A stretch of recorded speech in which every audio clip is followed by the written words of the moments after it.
사랑하는 성도 여러분, 오늘도 말씀 앞에 나오신 여러분 한 분 한 분 속에 주님이 말씀하시는 귀한 은혜가 있어지기를 바랍니다. 기도하겠습니다. 살아계신 우리 아버지 하나님, 오늘도 연약하고 부족한 우리가 주의 말씀 앞에 섭니다. 말씀을 통하여 늘 내가 발견되게 하시고 또 하나님께서 원하시는 것이 무엇인지 시대 속에서 분별하게 하셔서 이 시대 속에서 하나님을 향한 자로 온전히 설 수 있는 우리가 될 수 있도록 이끌어 주시옵소서. 우리 안에 거하시는 성령님, 오늘도 깨닫게 하여 주심으로 그 깨달은 말씀 가지고 우리의 일상을 주님으로 살 수 있도록 인도해 주옵소서. 예수님 이름으로 기도합니다. 아멘. 창세기 42장 18절에서 38절까지의 말씀인데요. 말씀을 단락별로 읽고 함께 나누도록 하겠습니다. 사흘 만에 요셉이 그들에게 이르되 나는 하나님을 경외하노니 너희는 이같이 하여 생명을 보전하라. 너희가 확실한 자들이면 너희 형제 중 한 사람만 그 옥에 갇히게 하고 너희는 곡식을 가지고 가서 너희 집안에 굶주림을 구하고 너희 막내 아우를 내게로 데리고 오라. 그러면 너희 말이 진실함이 되고 너희가 죽지 아니하리라 하니 그들이 그대로 하니라. 그들이 서로 말하되 우리가 아우의 일로 말미암아 범죄하였도다. 그가 우리에게 애걸할 때에 그 마음의 괴로움을 보고도 듣지 아니하였으므로 이 괴로움이 우리에게 임하도다. 르우벤이 그들에게 대답하여 이르되 내가 너희에게 그 아이에 대하여 죄를 짓지 말라고 하지 아니하였더냐. 그래도 너희가 듣지 아니하였느니라. 그러므로 그의 핏값을 치르게 되었도다 하니 그들 사이에 통역을 세웠으므로 그들은 요셉이 듣는 줄을 알지 못하였더라. 오늘 우리가 읽은 이 본문을 좀 요약해 보면요, 형들이 곡식을 사가지고 집으로 가다가 곡식 자루에 돈이 그대로 들어있음을 보게 되고 또 애굽으로 되돌아가서 요셉 앞에 서게 되었을 때 정탐꾼과 도둑으로 몰리게 될 것을 두려워하게 되고 또 시므온을 볼모로 잡게 되고 이런 일련의 이야기들이 계속 이야기 나오고 있습니다. 여러분, 방금 제가 여러분과 함께 읽었던 18절부터 23절까지 말씀을 보면 형들의 상태가 어떠해 보입니까? 형들은 지금 상당히 불안한 상태가 되어져 있죠. 어떻게 이런 불안함이 그리고 왜 이런 일이 우리 가운데 닥쳐졌는가, 어떻게 이런 일이 생겨날 수 있는가라고 형들은 지금 우왕좌왕 한다고 할 수 있을까요? 자, 큰 일이 벌어졌을 때 그 이유를 알 수 없는 것들이 있죠. 왜 이들은 이렇게 불안하고 두려워하고 있는 것일까? 여러분 어떻게 생각하십니까? 형들이 지금 불안하고 두려워하는 이유는요, 22절에 형들이 고백하고 있습니다.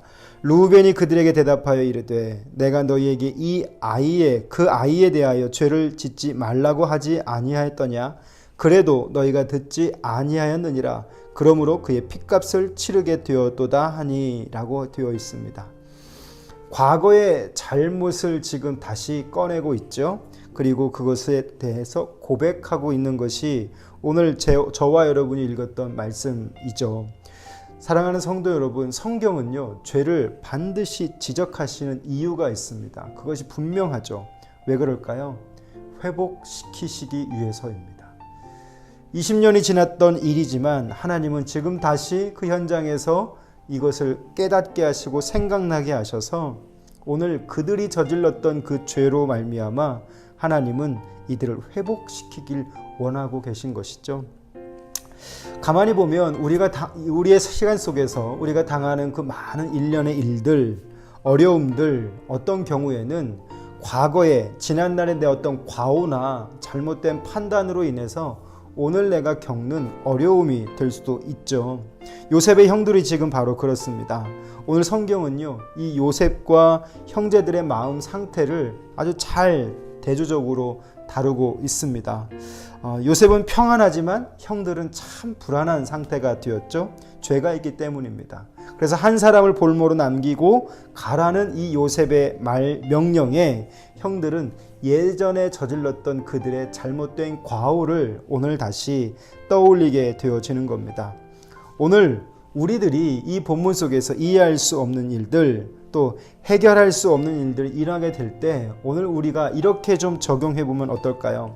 하나님 앞에서, 그리고 말씀 앞에서 나로 하여금 지난날의 어떤 과오들이 깨닫게 되어질 때, 생각나게 하실 때 하나님 앞에 무릎을 꿇는 겁니다.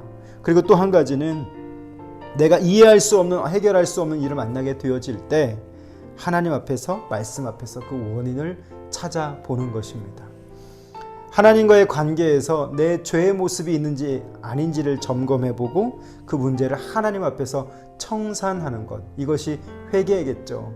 그렇게 되어질 때 우리는 온전한 회복으로 나아가게 될 줄 믿습니다. 성경을 보다가 이런 말씀이 있더라고요. 전도서 7장 14절 말씀에 이런 말씀입니다. 형통한 날에는 기뻐하고 곤고한 날에는 되돌아보아라. 끊임없이 나를 되돌아보면서 뭔가 막힌 것이 있고 어려움이 닥쳐지게 될 때 하나님 앞에서 내가 어떤 자인지를 되돌아보는 것, 오늘 형들은요 지금 하나님 앞에서 되돌아보고 있는 것이죠. 형들은 곡식자루에 돈이 들어있음을 보고 놀라게 되어집니다. 24절부터 말씀인데요, 같이 읽어보겠습니다. 요셉이 그들을 떠나가서 울고 다시 돌아와서 그들과 말하다가 그들 중에서 시므온을 끌어내어 그들의 눈앞에서 결박하고 명하여 곡물을 그 그릇에 채우게 하고 각 사람의 돈은 그의 자루에 도로 넣게 하고 또 길 양식을 그들에게 주게 하니 그대로 행하였더라. 그들이 곡식을 나귀에 싣고 그곳을 떠났더니 한 사람이 여관에서 나귀에게 먹이를 주려고 자루를 풀고 본즉 그 돈이 자루 아귀에 있는지라.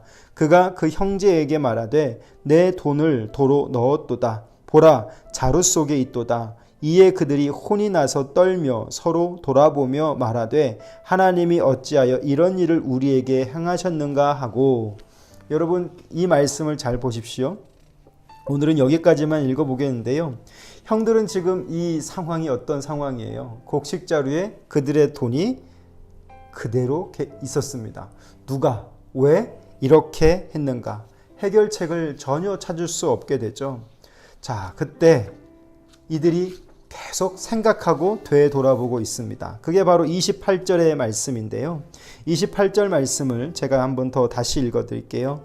그가 형제에게 말하되 내 돈을 도로 넣었도다. 보라, 자루 속에 있도다. 이에 그들이 혼이 나서 떨며 서로 돌아보며 말하되 하나님이 어찌하여 이런 일을 우리에게 행하셨는가 하고. 여러분 보십시오. 서로 돌아보면서, 되돌아보면서 요셉을 팔아버린 그 20년 전의 일, 그날을 지금 생각나게 합니다. 그리고 35절로 가보면 그들은 다 잊었던 그것, 그러나 그들은 죄로부터는 자유롭지 못했죠. 아버지로부터 이쁨을 받는 그 아들만 제거되어지면 그들은 인정받을 수 있을 거라고 생각했을 겁니다. 그러나 그들의 인정함은 오늘 본문을 보게 되면 야곱은 여전히 그들을 인정하고 있지 않은 것을 보게 되죠. 자, 오늘 제가 여기서 다루고 싶은 것이 하나 있어요. 저의 묵상은요, 왜 이들은 불안하게 되었는가 라고 하는 것입니다. 가만히 보면 그들은 지금 죄로부터 자유롭지 못하잖아요. 그들의 불안은 다시 야곱에게로 또 연결이 되어지고요. 야곱도 불안해집니다. 그리고 야곱이 가지고 온 그 아들들의 양식 자루에서 돈이 나오자 불안에 떨게 되어지죠.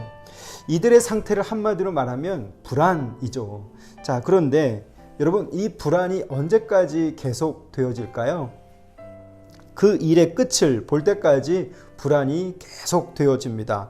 성경에서 불안이 끝이 날 때가 있어요. 그러면 그게 언젠가 그 불안의 요소가 완전히 해결되어졌을 때, 다시 말씀드리면 그 죄악을 회개할 때까지 불안과 두려움은 계속 되어지는 거죠. 얼마나 힘들겠습니까? 이들의 불안이요, 이 45장에서 끝납니다. 45장에서 요셉이 형들에게 이렇게 말합니다. 나를 팔았으므로 더 이상 근심하지 마십시오. 완전히 회복되어지는 것, 그때가 완전히 그들의 불안이 끝나버리는 상태입니다. 야곱이 그런 고통을 당하는 것이 그저 아들들 때문만이라고는 또 할 수 없을 것 같아요. 형들은 자신을 팔아먹었지만 요셉은 그들에게 오늘 어떤 은혜를 베풀죠? 그들의 여행에 먹을 양식과 또 그들이 값으로 지불했던 돈을 다시 그 자루에 넣어주는 섬세함을 보여주고 있습니다. 여러분 잘 보십시오. 형들은 불안한데 요셉은 전혀 불안하지 않죠. 그리고 오히려 형들에게 호의를 베풀었습니다. 그들이 먹을 양식 부족하지 않도록 그 값도 도로 넣어줄 만큼 호의를 베풀었는데, 여러분 그런데 이 호의가 오히려 형들을 더 불안하게 만들고 있잖아요. 우리가 여기서 이 본문에서 좀 깊이 생각해 봐야 되는 게, 죄인의 눈에는요, 누군가가 베풀어주는 호의도 아픔이고 상처가 될 수 있고 또 어려움이 될 수도 있어요. 불안의 대상이 될 수도 있습니다. 저는 그래서 이런 정리를 해봅니다. 죄는요, 하나님과 우리 사이를 불안하게 만듭니다. 하나님의 우리를 향한 호의를 죄는 불안하고 두렵게 여기게 만든다라고 하는 거죠. 그래서 오늘도 우리는 말씀 앞에 서서 우리가 하나님 앞에서 어떤 존재인지를 발견하고 늘 되돌아보는 은혜가 있어야 한다는 것이죠. 만약 내 죄가 생각났다면 그 생각나는 그 원인은 바로 뭐냐면 하나님이 우리를 회복하게 하시는 것이기 때문에 우리는 돌이켜서 회개해야 할 줄 믿습니다. 다시 한번 말씀드리면 죄는요, 하나님과 우리 사이를 불안하게 만듭니다. 그래서 끊임없이 우리는 이것을 살필 수 있는 영적인 감각이 필요할 거예요. 평안은요, 하나님을 모시고 신뢰하고 그분을 깨닫고 살아가고 온전히 의지하는 삶, 그런 삶에 주어지는 상태가 바로 평안이라고 말씀드릴 수가 있습니다. 저는 오늘 본문을 통해서 여러 가지 많은 질문을 하면서 우리 성도님들과 나누고 싶은 질문이 있습니다. 첫 번째는요, 요셉의 형들과 야곱의 불안함은 무슨 이유 때문일까요? 여러분도 한번 깊이 생각해 보시기를 바랍니다. 두 번째는요, 요셉이 베냐민을 만나기 위해서 형제들에게 행한 일이 어떤 일인지 여러분 한번 잘 찾아보실 수 있기를 바랍니다. 또 세 번째, 요셉의 명을 받은 르우벤과 형제들은 아버지 야곱에게 베냐민을 데려오는 조건으로 무엇을 약속하고 있습니다. 여러분 한번 찾아보시길 바랍니다. 또 마지막 질문입니다. 우리에게 적용 질문인데요. 우리가 우리의 시간 속에서 평안을 얻을 수 있는 비결은 무엇일까요? 여러분 오늘도 이 말씀을 앞에서 여러분 깊이 생각하시고, 여러분 생각하지 않으면 신앙이 아닙니다. 깊이 생각하셔서 이 말씀으로 여러분의 시간이 하나님으로 좀 더 풍성해질 수 있기를 주님의 이름으로 부탁드립니다. 살아계신 우리 아버지 하나님, 오늘도 주의 말씀을 보며 나를 살필 수 있는 눈을 주셔서 감사합니다. 하나님, 오늘도 우리 안에 불안이 있음을 봅니다. 두려움이 있음을 봅니다. 이 불안과 두려움이 나타날 때마다 우리를 되돌아보고 살필 수 있는 영적인 감각을 허락하여 주시옵소서. 오늘 형들이 불안하고 두려웠지만 또한 요셉은 평안했던 모습을 봅니다. 그들이 불안함과 또한 초조함의 이유가 요셉의 호의에 있었는데, 하나님, 우리가 하나님께서 우리에게 베푸시는 것들을 불안하거나 두려워하는 모습으로 받지 않게 하시고 평안함으로 여전히 하나님을 신뢰하며 의지하는 그런 자들 될 수 있기를 원합니다. 오늘도 우리가 하나님을 의지하오니 우리의 발걸음을 인도하여 주시고, 하나님, 오늘 우리가 어떻게 하나님 앞에서 평안을 얻을 수 있는지 하나님 그것을 깨닫고 나아갈 수 있는 지혜를 허락하여 주시옵소서. 예수님 이름으로 기도합니다. 아멘. 사랑하는 성도 여러분, 묵상하는 것 참 쉽지 않죠. 그렇지만 그 묵상함을 통해서 우리는 말씀을 생각하게 되고 나를 점검하게 됩니다. 생각, 이것이 멈춰지면 종교가 돼버리고 말아요. 여러분 끊임없이 생각하셔서 여러분이 성장해 가실 수 있기를 주님의 이름으로 부탁드립니다. 감사합니다.